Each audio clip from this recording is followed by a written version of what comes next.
Quand les nouvelles s'affolent, Métropole fait le point. Le point tous les matins, simultanément sur Radio et Télémétropole. Le point est une courtoisie de la BNC, Unipièce, MSC+, Arcordia Shipping et Lissa Lotto.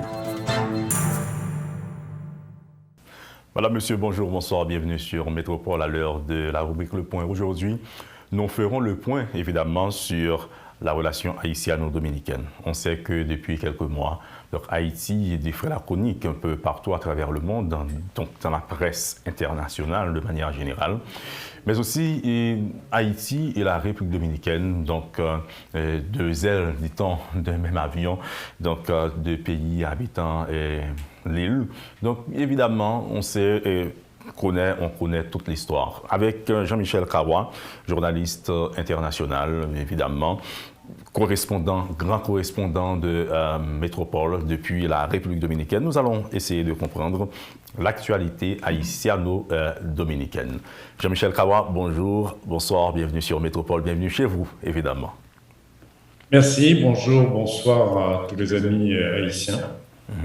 Alors, d'abord, la question que je voudrais vous poser, Jean-Michel Kawa, comment va la communauté haïtienne en République dominicaine? Parce que ça nous intéresse, c'est comme des parents qui ont des enfants dans un autre pays qui aimeraient quand même apprendre de leurs nouvelles. Et c'est ma première question, évidemment.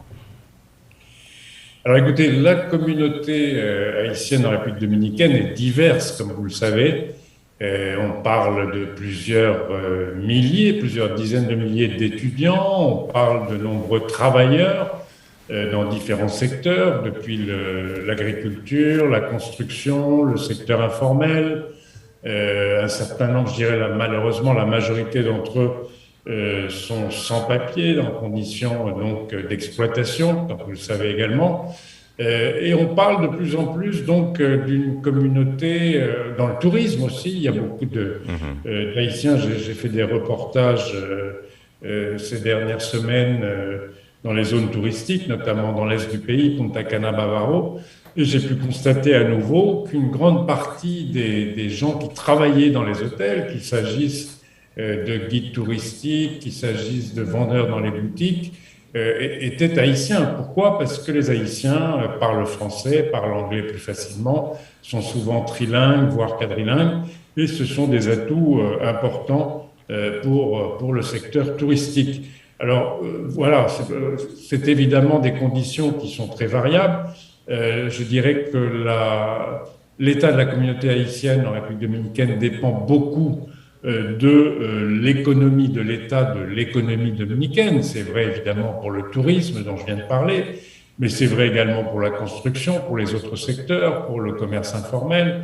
Et les dernières statistiques communiquées par la Banque centrale dominicaine sont optimistes, puisqu'on parle d'une relance de la croissance. On parle de taux de croissance dépassant 10% pour cette année. Donc ce serait un fort rattrapage de la crise de l'année dernière due au Covid, et même au-delà, donc une relance de l'activité qui profite à tous les secteurs, et notamment au tourisme, à la construction, secteur. Donc je vous le disais, il y a beaucoup d'Haïtiens qui sont employés. C'est d'une façon générale le contexte. Alors maintenant, évidemment, il y a une difficulté, je dirais, de plus en plus grande concernant l'application de la loi migratoire en République dominicaine. On pourra y revenir, mais il y a une forte pression de certains secteurs, notamment de l'extrême droite nationaliste, la Force nationale progressiste et d'autres secteurs qui dénoncent une invasion d'Haïtiens en République dominicaine, ce qui n'est pas le cas selon les statistiques, mais évidemment, c'est un sujet qui, comme dans beaucoup d'autres pays, a un écho et qui a conduit les autorités migratoires à renforcer à la fois en termes de discours, mais également dans les faits, l'application donc des mesures migratoires. Par exemple, il y a eu des rafles qui ont été menées ces dernières semaines, notamment dans la zone frontalière et dans d'autres zones du pays, qui ont conduit à l'expulsion de plusieurs milliers d'Haïtiens. Et comme vous pouvez l'imaginer, ce qui s'est passé aux États-Unis, à la frontière entre le Texas et le Mexique, n'a pas aidé en ce sens que les Dominicains disent ben oui, vous voyez ce que font les Américains qui ont renvoyé des milliers d'Haïtiens qui essayaient de rentrer sur le territoire américain, les ont renvoyés vers Haïti, et ben nous aussi on a le droit de le faire et on le fait. Donc il y a ça, il y a la construction de cette clôture. Alors le gouvernement parle d'une verja, une clôture à la frontière, un mur, selon, pour essayer de limiter, d'empêcher la migration illégale. Il y a les projets annoncés par le gouvernement dominicain de technification, de déploiement de technologies telles que les drones, les senseurs électroniques pour mieux contrôler la frontière avec l'appui d'une entreprise israélienne. Donc il y a différentes, je dirais qu'il y a des mesures. Donc qui Haïti sont, se porte pas trop mal, la République dominicaine, selon ce que nous devrions comprendre. Mais on va essayer de positiver aussi, Jean-Michel Kawa, à côté de cette actualité quand même, je dirais, négative sur Haïti. Donc des informations font croire que la plus grande population académique, c'est-à-dire les gens qui sont à l'université en République dominicaine, donc la majeure partie serait haïtienne. Donc en grande partie, c'est le faux. Donc vous avez cette information? Que la majorité des étudiants seraient haïtiennes, ou bien ces étudiants seraient haïtiens, une grande partie. Non, c'est comme pour dire qu'à côté de cette main-d'œuvre dont la République dominicaine bénéficie, à côté peut-être de ces migrants clandestins, il y a aussi des étudiants ou bien une forte population académique. Donc, haïtienne évoluant dans les universités dominicaines et qui se porte bien également. Oui, non, absolument. Non, ce que je ne comprenais pas, c'est que vous sembliez dire que la majorité des étudiants dans les universités dominicaines étaient haïtiens. Non, la majorité sont dominicains, mais il y a beaucoup, effectivement, comme je disais, plusieurs dizaines de milliers d'étudiants qui viennent d'Haïti. Et en général, ça se passe plutôt bien, à part, il y a eu récemment un incident grave à Santiago. Santiago, qui présenterait à l'ambassade haïtiano-dominicaine, bien d'Haïti en République dominicaine, et comme ça, la police dominicaine les tabasserait, ces étudiants-là, à cause de leurs revendications. Alors, il y a eu effectivement un grave incident qui a été, d'après ce qu'on m'a raconté, au début c'était assez confus, mais je me suis renseigné, ce qu'on m'a dit, c'est que donc ces Haïtiens, étudiants haïtiens à Santiago, il y a une grosse université, la Pucamaima, à Santiago, ces Haïtiens s'étaient rendus au consulat haïtien à Santiago pour obtenir leur passeport. Vous savez que c'est très difficile pour un résident haïtien d'obtenir son passeport à l'étranger, et donc ça traînait des semaines, des mois. Ils se sont rendus, donc il y avait un groupe de jeunes étudiants haïtiens devant le consulat, et le maire de Santiago, Abel Martinez, qui est très anti-haïtien, a fait intervenir la police municipale. Il y a eu effectivement des vidéos qui ont circulé où on voit des scènes de tabassage, mais je crois que c'était un incident isolé qui est dû en partie au fait, encore une fois, que l'État haïtien a beaucoup de mal à doter ses citoyens de ce document indispensable quand vous êtes à l'étranger, qui est le passeport. Donc, je pense qu'au début, le début de l'incident a été provoqué par cette réclamation des étudiants haïtiens qui allaient donc au consulat haïtien demander leur passeport. Maintenant, comment s'est terminée cette situation? Alors, écoutez, oui, il y a eu ces violences donc contre ces étudiants haïtiens, violences qui ont été regrettées par des autorités à Saint-Domingue, qui ont été dénoncées sur les réseaux sociaux, mais qui ont effectivement ajouté un élément de tension, je dirais, pour la communauté haïtienne ici en République dominicaine. Maintenant, en ce qui a trait au mur que la République dominicaine voulait dressé sur la frontière, d'abord pour éviter que les Haïtiens rentrent en République dominicaine de manière clandestine. Donc à quel point on est? Il y a vraiment une frange de la République dominicaine qui était contre une autre frange, en faisait la promotion, et Jean-Michel Krawa. Aujourd'hui, est-ce que l'on peut toujours parler de cette velléité de séparer avec un mur, même s'il y a déjà cette séparation historique, ou bien cette distance historique et psychologique entre les deux peuples?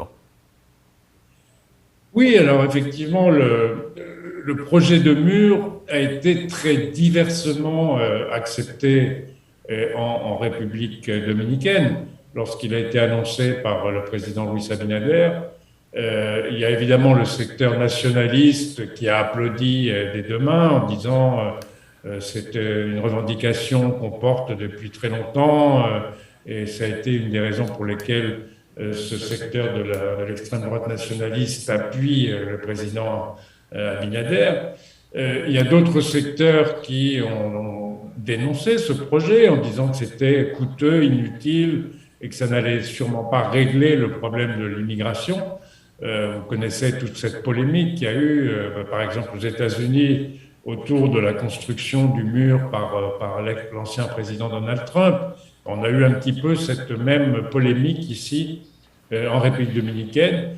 Alors le président Luis Abinader a expliqué qu'il ne s'agissait pas d'un mur mais d'une clôture. Il a essayé de minimiser un peu les choses et surtout il a insisté sur le fait qu'un meilleur contrôle de la frontière pourrait permettre à Haïti de mieux percevoir les impôts, les droits de douane sur le commerce qui est, comme vous le savez, très important entre la République dominicaine et Haïti. Et donc, ce meilleur contrôle de la frontière par le mur aurait des conséquences favorables pour Haïti en termes donc, de budget et ça a été reconnu, ça a été dit par certaines autorités haïtiennes, notamment l'ambassadeur Smith Augustin a fait des déclarations dans ce sens.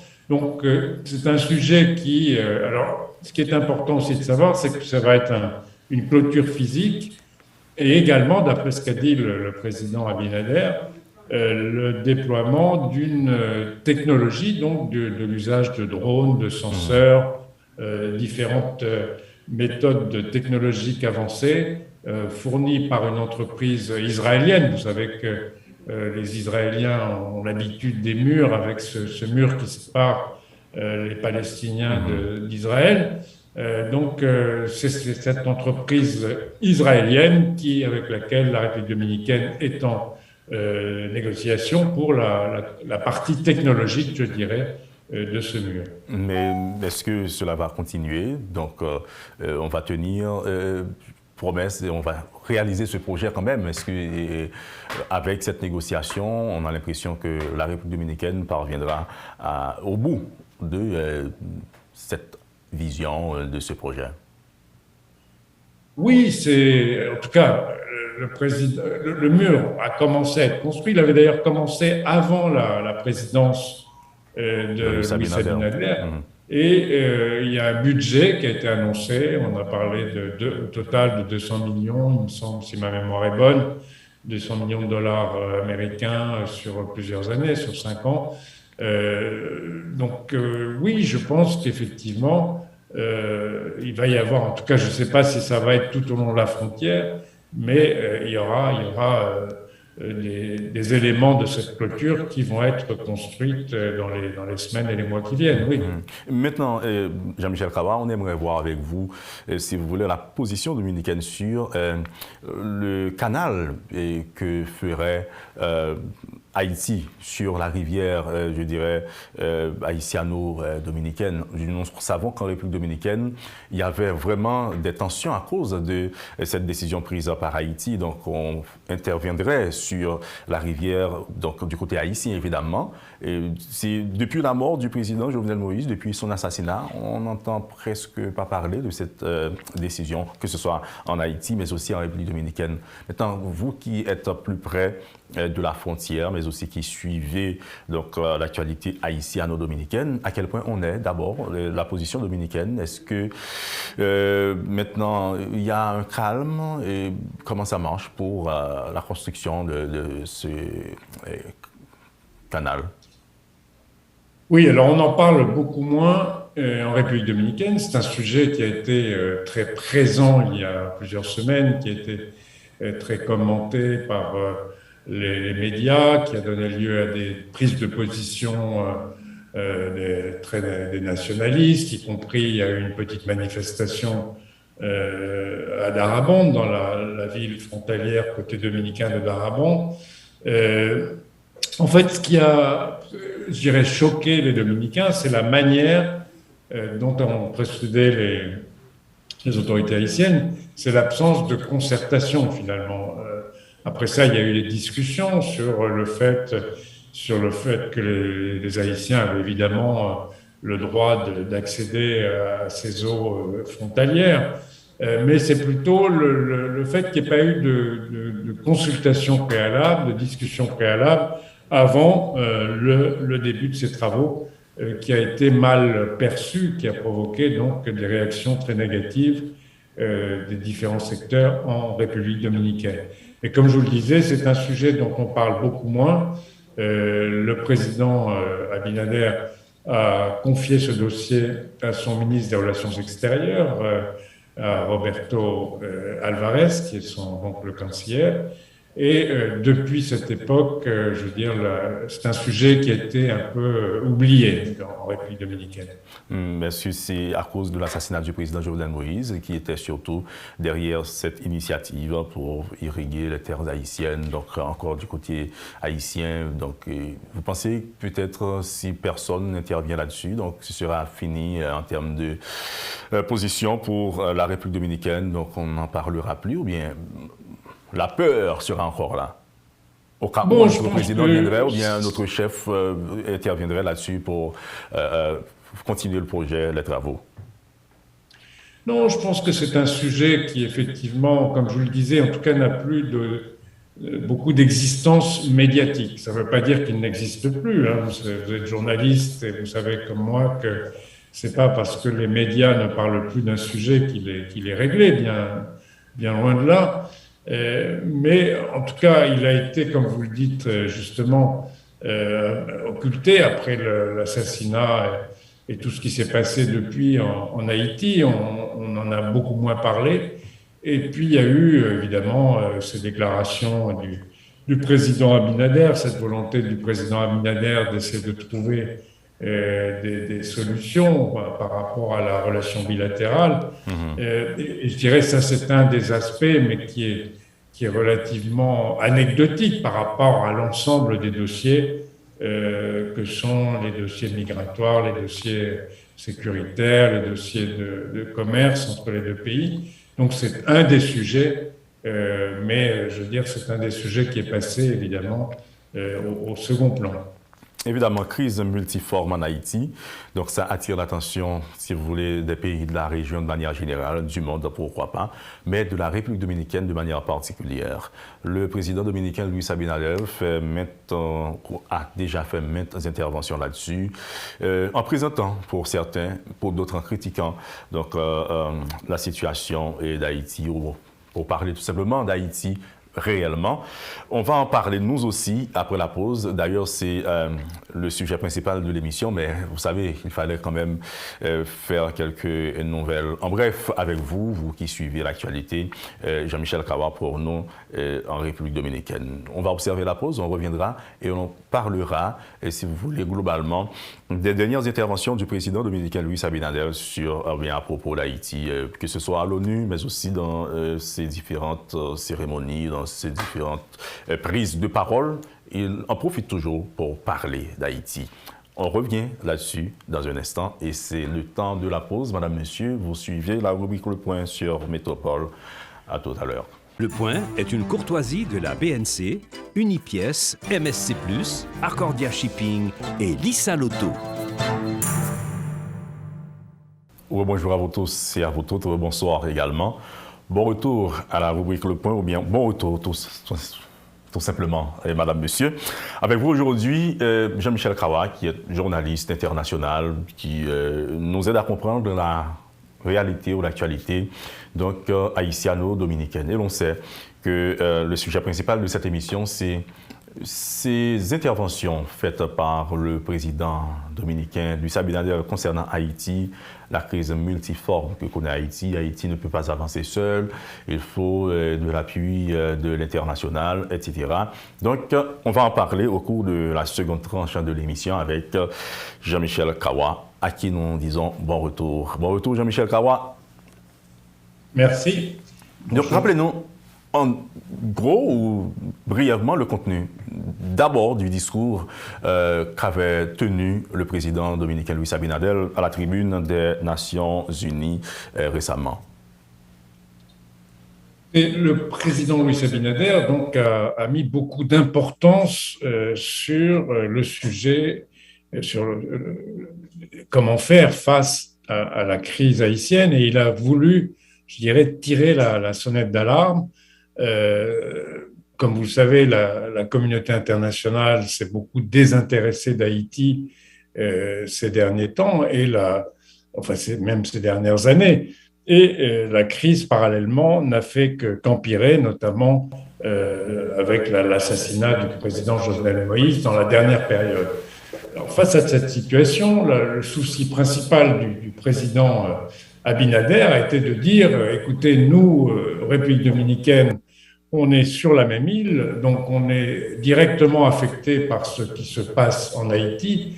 On est plus affecté que les États-Unis, que l'Amérique centrale, que la France, que le Canada. Et donc on souhaite que les différents pays qui se disent des pays amis d'Haïti et la communauté internationale en général prennent conscience de la gravité de la crise haïtienne et réfléchissent aux moyens qu'on peut mettre en œuvre pour aider Haïti à sortir de cette crise. Je pense que c'est, si vous voulez, pour comprendre le discours, enfin, la partie du discours du président Abinader devant les Nations Unies, c'est dans cette perspective-là qu'il faut se placer.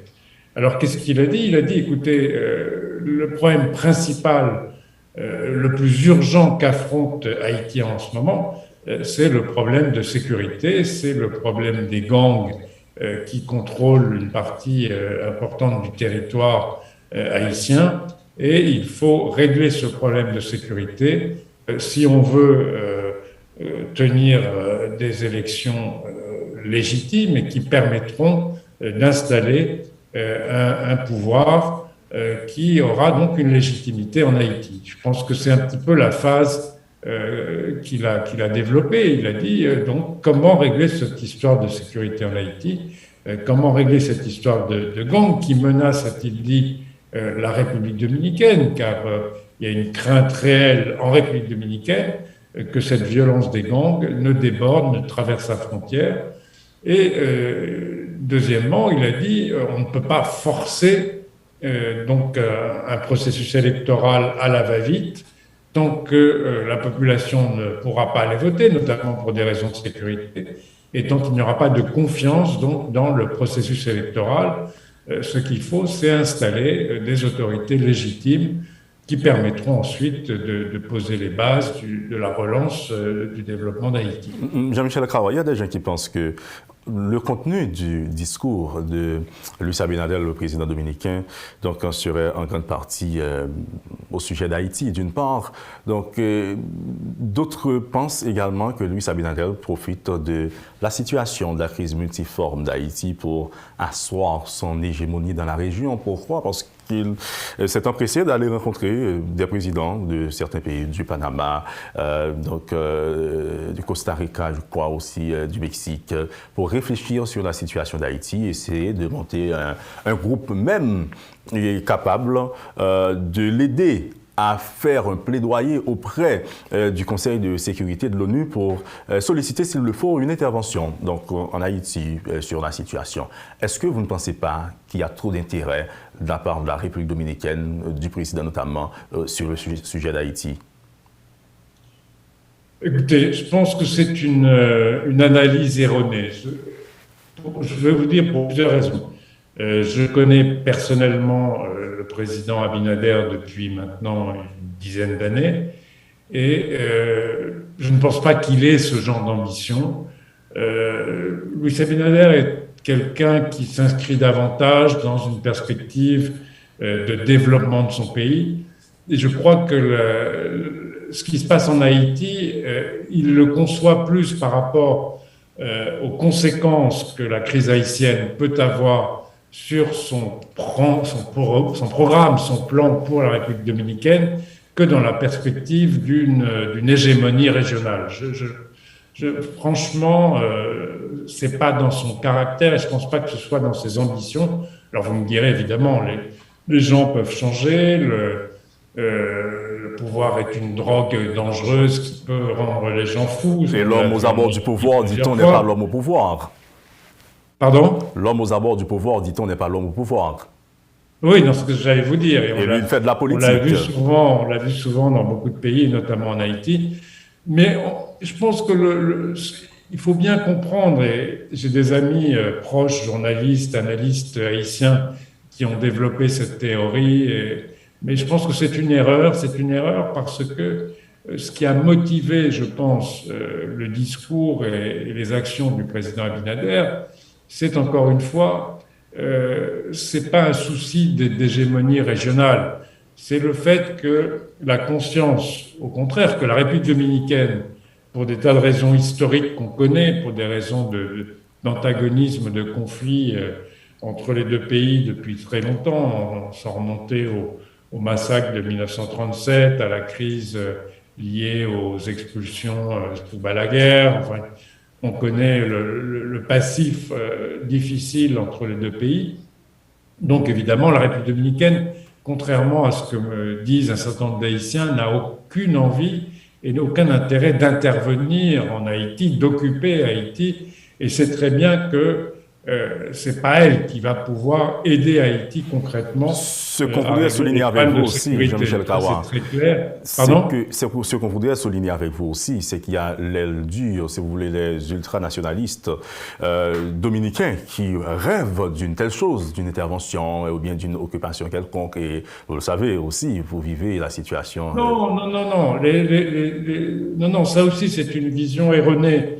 Les ultranationalistes dominicains voudraient voir disparaître Haïti. C'est-à-dire que leur rêve le plus cher, ce serait que un tremblement de terre, un volcan ou je ne sais quel phénomène sépare l'île en deux morceaux et que la République dominicaine et Haïti se convertissent en deux îles séparées. Ça, c'est bien pire qu'une intervention. Sûrement pas occuper Haïti, c'est pas du tout leur souci. Et leur souhait, je veux dire, il n'y a pas cette envie d'occupation du pays voisin. Je veux dire, ça, c'est pas quelque chose que j'ai ressenti, que j'ai vu exprimer depuis les plus de 30 ans que je réside en République dominicaine. C'est pas du tout ça, non. C'est la crainte, le thème fondamental des nationalistes du secteur ultra-droite en République dominicaine. C'est ce qu'ils appellent l'invasion haïtienne, et ce qu'ils appellent la volonté haïtienne d'unification de l'île, qui est une espèce de vue de l'esprit qui revient régulièrement dans leur discours, où ils disent que les Haïtiens ne rêvent que d'une chose, c'est d'occuper à nouveau la République dominicaine. Mais ce n'est pas que les Dominicains aillent occuper Haïti. Maintenant, Jean-Michel Kawar, face à ces discours, nous reprenons, si vous voulez, la position de Luis Abinader, nous en parlons encore.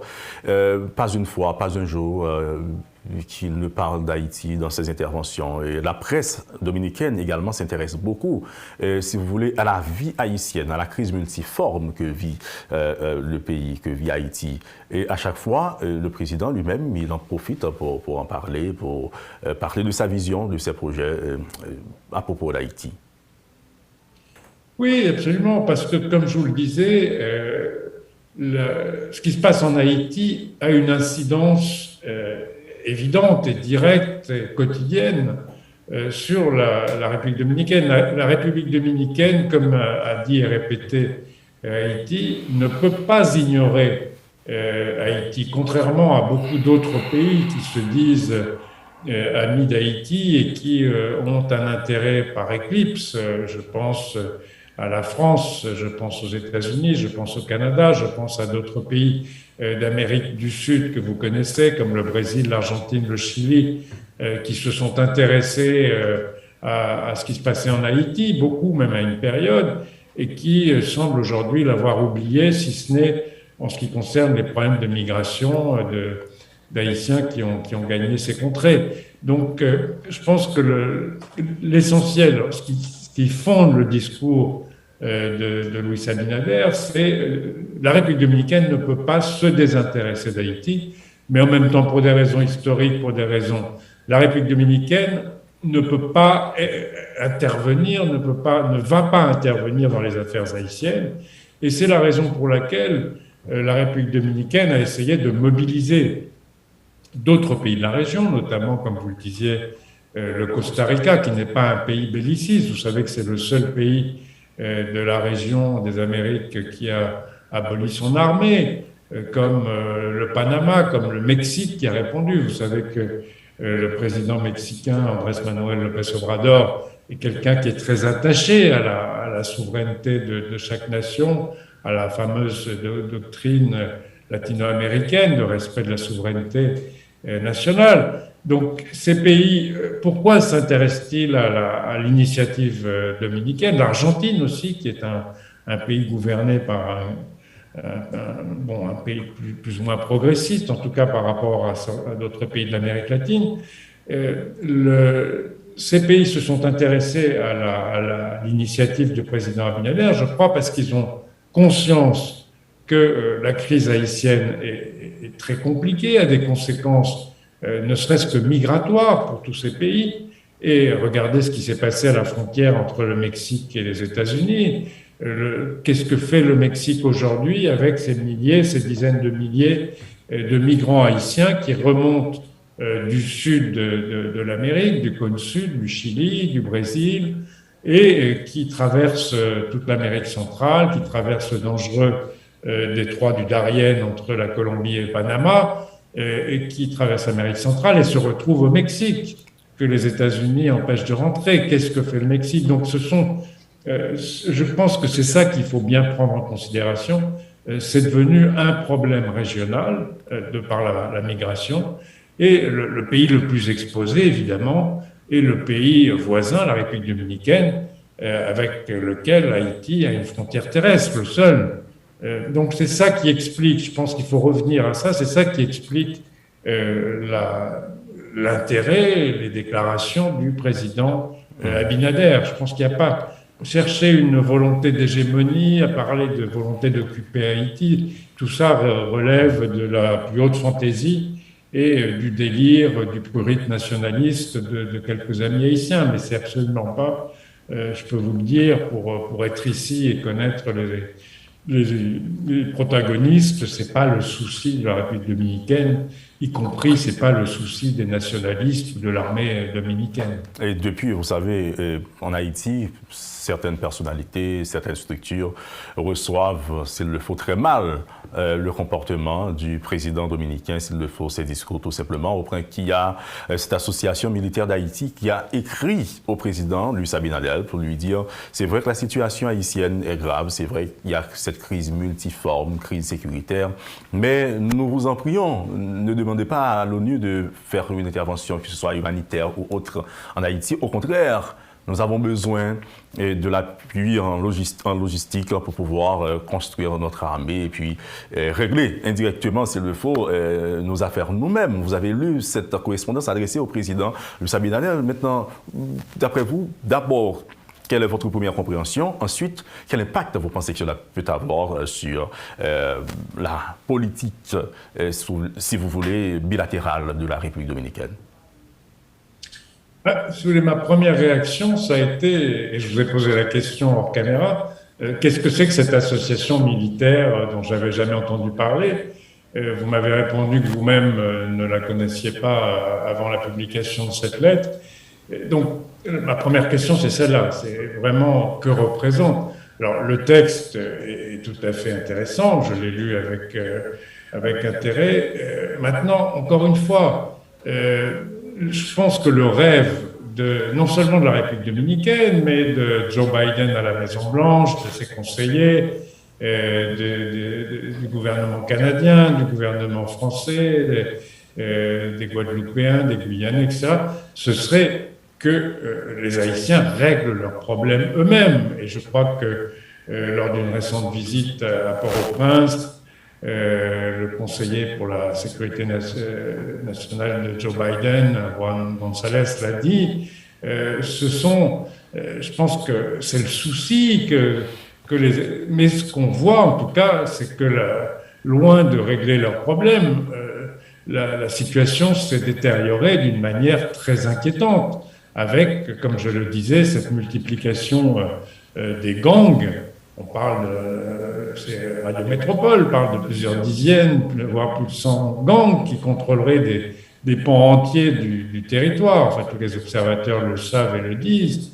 C'est kidnapping, enfin, toute cette situation d'insécurité qui empêche la crise politique de trouver une solution, de trouver un processus électoral qui puisse être organisé dans des conditions de sécurité et de légitimité minimum, de manière à installer des autorités légitimes avec lesquelles la République dominicaine, mais le reste de la communauté internationale, souhaiterait pouvoir s'asseoir et mettre en place des plans de développement, apporter une aide. Mais quand je lis la lettre des amis de l'Association militaire d'Haïti, ils demandent des armes, ils demandent de l'équipement, mais à qui allez-vous donner des armes et de l'équipement avec le risque que ces armes et cet équipement se retrouvent entre les mains de gangs. Donc tout ça est très compliqué. Je veux dire, il faut savoir qui sont ces gens, quelles sont les garanties qu'ils peuvent apporter qu'une aide en termes de sécurité ne soit pas immédiatement dévoyée. Regardez ce qui vient de se passer en Afghanistan, où tout l'armement, les milliards de dollars, on parle de 85 milliards de dollars d'armement, se sont retrouvés dans les mains des talibans.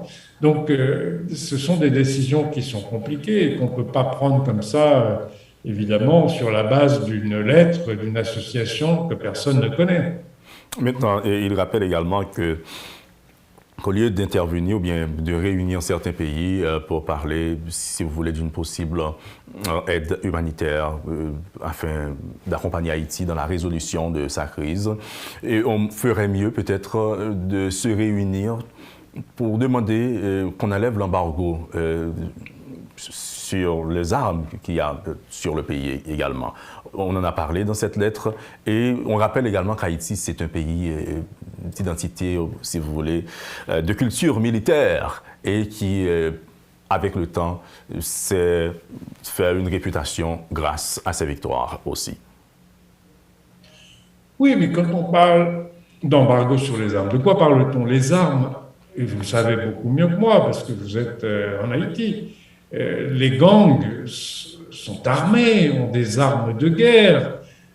Donc, la première chose, avant de parler d'embargo et de levée d'embargo, ce serait de voir comment on peut contrôler et faire en sorte que des éléments délinquants, criminels, n'aient pas accès à des armes, et souvent à des armes de guerre qui sont supérieures à l'armement de la police et des forces armées, de l'embryon de forces armées d'Haïti. Donc je pense que, encore une fois, l'intention est tout à fait louable. Je pense qu'il faut que ce soit les Haïtiens qui, comme vous le dites, ont une histoire, à commencer par 1804, à continuer par qui ont une histoire militaire, qui ont une histoire qui est indéniable. Mais ce qu'on constate aujourd'hui, c'est que la force n'est pas du côté des institutions de l'État haïtien, qu'il s'agisse de la police ou de l'armée, qui, comme je le disais, ne contrôlent qu'une faible partie du territoire, alors que les gangs contrôlent une autre partie du territoire. Donc c'est cette situation à laquelle on assiste. Et pour l'instant, il n'y a pas d'intervention internationale en Haïti. Alors, je pense que l'idéal, ce serait effectivement que les Haïtiens prennent leur sécurité en main et qu'ils règlent ce problème. mais on ne voit pas actuellement d'indices, de signaux permettant de penser qu'on va dans cette direction. Au contraire, la situation sécuritaire n'a cessé de s'aggraver au cours des derniers mois et dernières années. On sait que le président dominicain Luis Abinadel prend la tête de l'OEA pour environ 3 mois. Qu'est-ce que vous pensez que ça peut apporter pour la région, Jean-Michel Kawa? Non, vous savez, l'OEA, vous connaissez les limites de cette organisation. Vous savez que c'est pas l'OEA qui va régler les graves crises internationales. Vous connaissez les divisions qu'il y a au sein de l'OEA entre les pays progressistes, entre guillemets, ou moins progressistes, ou plus réactionnaires. Vous connaissez la mise en cause du secrétaire général de l'OEA par certains pays. Donc je ne pense pas que ce soit du côté de l'OEA qu'on puisse espérer trouver une solution à la crise haïtienne. Je pense qu'en revanche, ce qui va se passer, c'est que la République dominicaine va continuer à utiliser toutes les tribunes internationales, notamment celle de l'OEA, pour continuer à parler d'Haïti, pour continuer à tirer la sonnette d'alarme et continuer à dire n'oubliez pas Haïti, attention, la situation est grave sur le plan sécuritaire, mais aussi sur le plan alimentaire.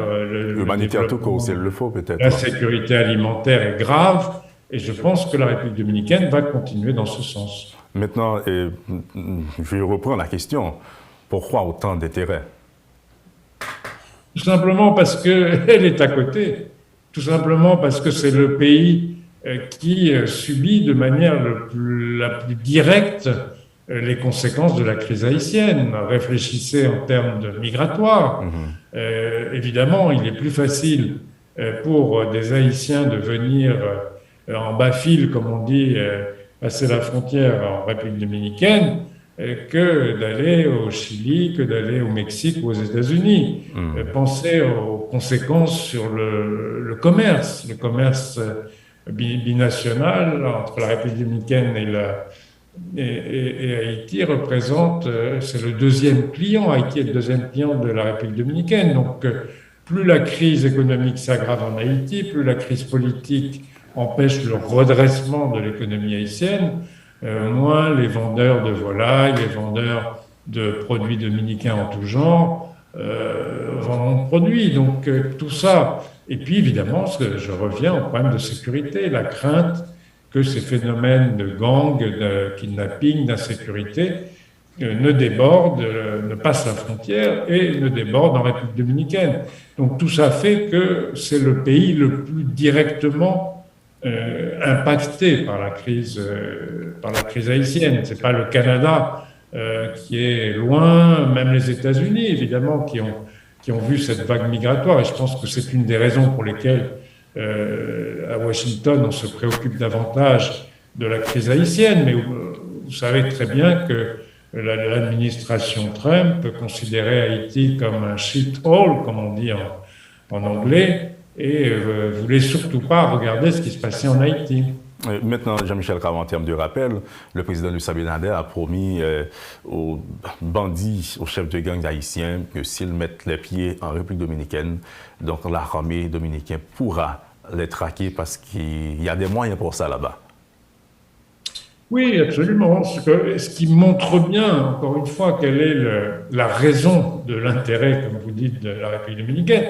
Le président dominicain a dit que les services d'intelligence, de renseignement dominicains suivaient les gangs et les chefs de gangs et que s'ils avaient la mauvaise intention de traverser la frontière, l'armée et la police dominicaine les affronteraient avec toute la vigueur nécessaire. Je voudrais aussi revenir à un incident dont on n'a pas parlé, qui me semble révélateur de la relation bilatérale, qui était, je ne sais pas si vous vous souvenez, il y a quelques semaines, le président Abinader a annoncé qu'il allait donner une série de plusieurs centaines de milliers de doses de vaccins contre le Covid à 3 pays, le Guatemala, le Honduras et Haïti. Et Haïti a refusé cette donation, ce qui a été mal perçu, parce que pour le président Abinader, et je crois sincèrement, c'était un geste intéressé dans la mesure où on ne résoudra pas le problème du Covid ou le problème des épidémies simplement dans un des 2 pays. Encore une fois, les 2 pays sont liés par le fait d'habiter sur la même île. Si vous me le permettez, Jean-Michel Kawa, le président dominicain a reçu ce refus comme une gifle, selon vous. Alors, l'argumentaire qui a été construit quelque part en Haïti, c'est que la République dominicaine en aurait beaucoup plus besoin parce que la crise Covid, la pandémie a fait beaucoup plus de dégâts en République dominicaine. Mais quand même, le président dominicain a reçu ce refus comme une gifle. Vous nous faites comprendre cela. Oui, je pense qu'il pensait vraiment que ça a été bien accueilli au Guatemala, ça a été bien accueilli au Honduras, et il pensait vraiment que c'était un geste de bonne volonté vis-à-vis d'Haïti, et ce refus qui n'a pas été bien expliqué. Alors après ça, on a expliqué qu'il y avait des doses qui étaient en attente, que les autorités sanitaires n'avaient pas l'infrastructure pour utiliser ces doses.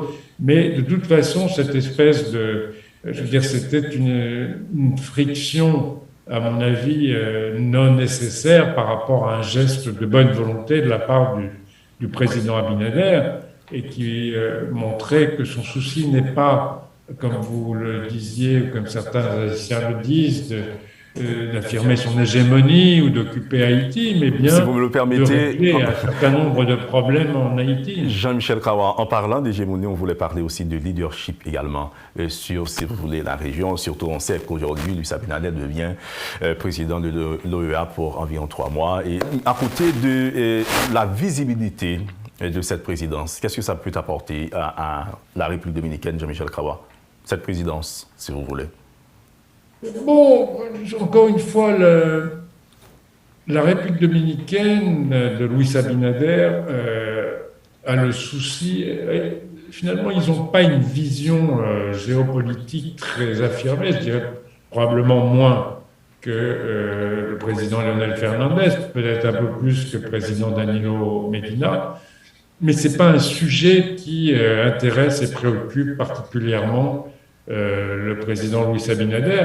Je dirais que le fondement de sa vision, c'est maintenir une relation forte avec les États-Unis et avec tout ce qui peut favoriser les investissements étrangers pour le développement de la République dominicaine, avec l'Europe évidemment, mais par exemple dans ce grand dossier de la géopolitique mondiale qui est la compétition, pour ne pas dire l'affrontement entre les États-Unis et la Chine, la République dominicaine a fait preuve de beaucoup de prudence. Comme vous le savez, la République dominicaine avait reconnu la Chine, la grande Chine, Pékin, et rompu les relations avec Taïwan. Mais le président Abinader a pris soin de limiter sur un certain nombre de dossiers qui pourraient affecter la dépendance nationale, les télécommunications, etc., de donner des gages, surtout pendant l'administration Trump, mais ça continue de la même façon avec l'administration Biden, et dire clairement que la République dominicaine était, sur tous les plans, les liens de la diaspora, les liens économiques, la proximité géographique, le fait que la majorité des touristes viennent d'Amérique du Nord, était un allié clair et net des États-Unis. Maintenant, Jean-Michel Kawa, on sait peut-être que vous direz que c'est une vision erronée, mais je vais peut-être faire mention d'une question à partir peut-être de votre autre formation, de votre autre expertise en sciences politiques, évidemment. On sait que dans la politique, il faut toujours un ennemi pour construire le discours, car il faut toujours un discours aussi.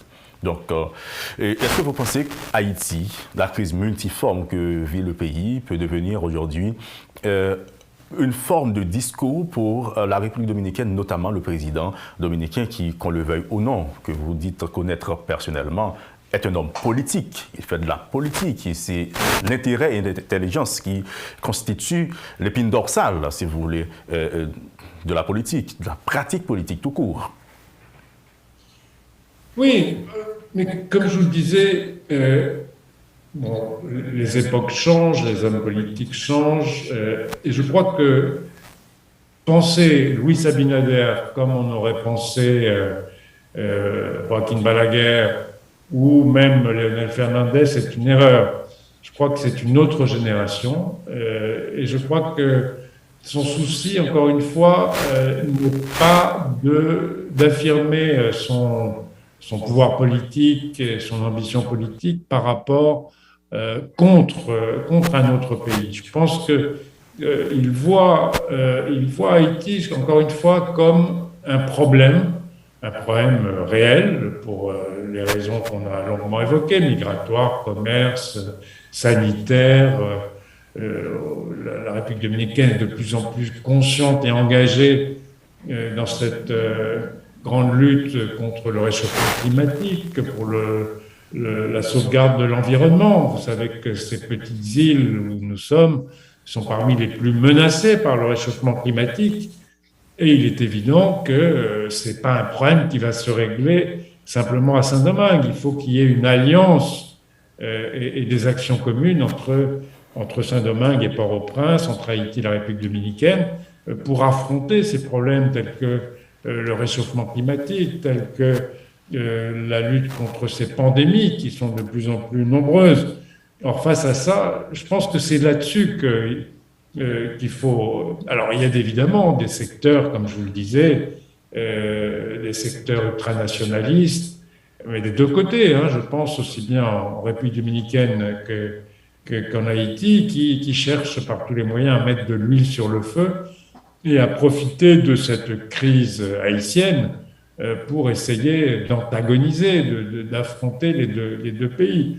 Mais je ne vois pas ça du tout comme un objectif, au contraire, du président Abinader et de son ministre des Relations extérieures, Roberto Alvarez, que je connais bien également, et qui est un homme qui, je pense, voudrait aussi arriver à des solutions de coexistence pacifique et de coopération. Souvenez-vous de cet accord qui avait été signé par les présidents Luis Abinader et Jovenel Moïse à la frontière.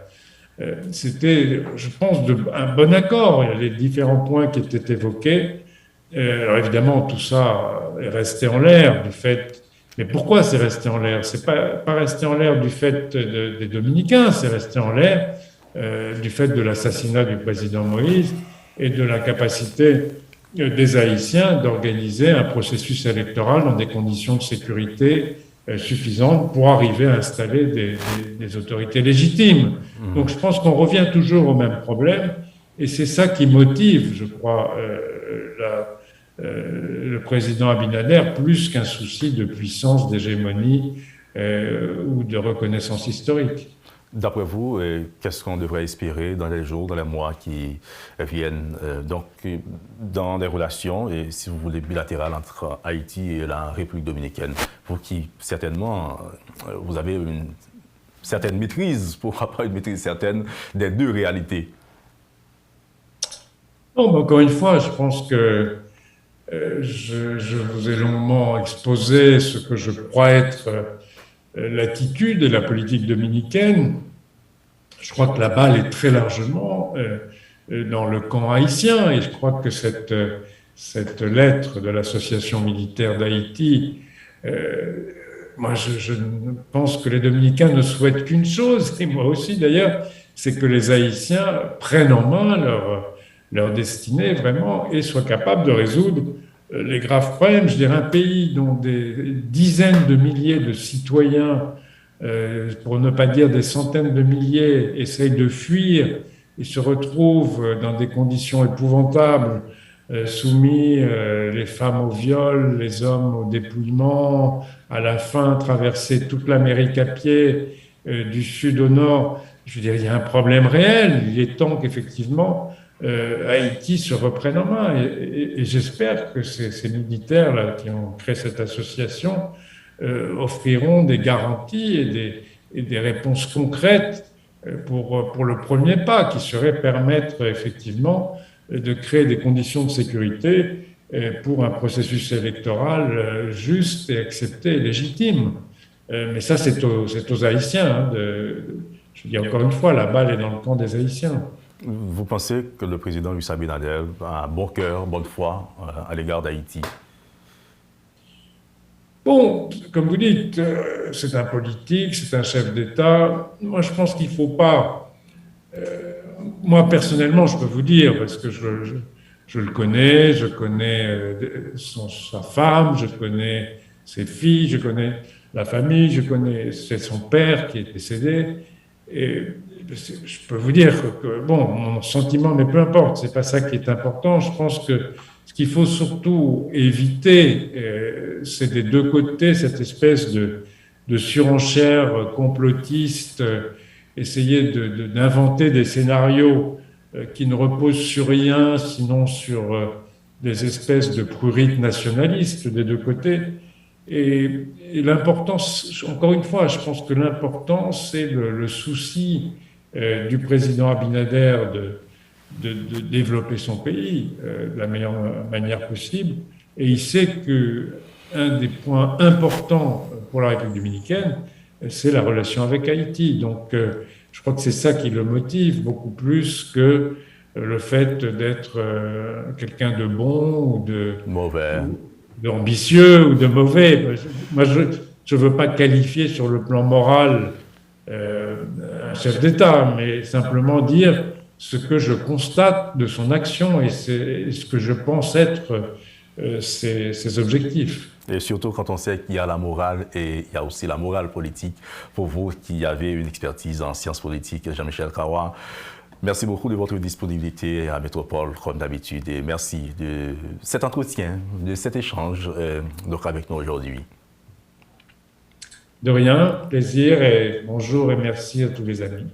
Et voilà, Jean-Michel Karawa, grand correspondant de Métropole, journaliste international, qui a été avec vous, avec nous aujourd'hui à la rubrique Le Point pour, si vous voulez, ce que nous appelons cet échange sur la relation bilatérale, donc la coopération haïtiano-dominicaine tout simplement. Nous venons d'échanger, si vous voulez, sur plusieurs sujets, mais nous venons essayer de comprendre également, nous venons, si vous voulez, de passer en revue ces différentes interventions faites par le président dominicain sur la tribune, ou à la tribune des Nations Unies d'une part, mais de la presse dominicaine d'autre part, où Haïti devient vraiment un sujet préoccupant, un sujet qui inquiète, un sujet qui, si vous voulez, fait rêver aussi. Donc, tout le monde souhaiterait quand même apporter la main à la pâte pour essayer d'aider, parce que la situation ici est grave, vraiment grave. La crise multiforme qui gangrène le pays, où les leaders sociopolitiques sont incapables de s'entendre pour pouvoir trouver un accord au cours ou autour de leur désaccord. Donc, ça inquiète, ça préoccupe plus d'un, la communauté internationale de manière générale, surtout avec cette crise migratoire qui met encore le pays à genoux. Des milliers, des dizaines de milliers, près de 100 000 migrants, en majeure partie des Haïtiens qui traversent presque tous les pays de l'Amérique latine pour se rendre aux États-Unis. Et on a suivi ces événements, si vous voulez, ces reportages. Donc, depuis le pont de Del Rio au Mexique, la situation, les traitements dont sont victimes les Haïtiens. C'est-à-dire, la situation est grave. En Haïti, la crise multiforme doit être résolue et c'est à vous, leaders du pays, d'assumer votre responsabilité. Donc, faites un geste et l'histoire fera le reste. Encore une fois, merci à Jean-Michel Karawa. Merci à vous tous et à vous toutes d'avoir suivi la rubrique Le Point d'aujourd'hui. À bientôt. Quand les nouvelles s'affolent, Métropole fait le point. Le Point tous les matins, simultanément sur Radio et Télémétropole.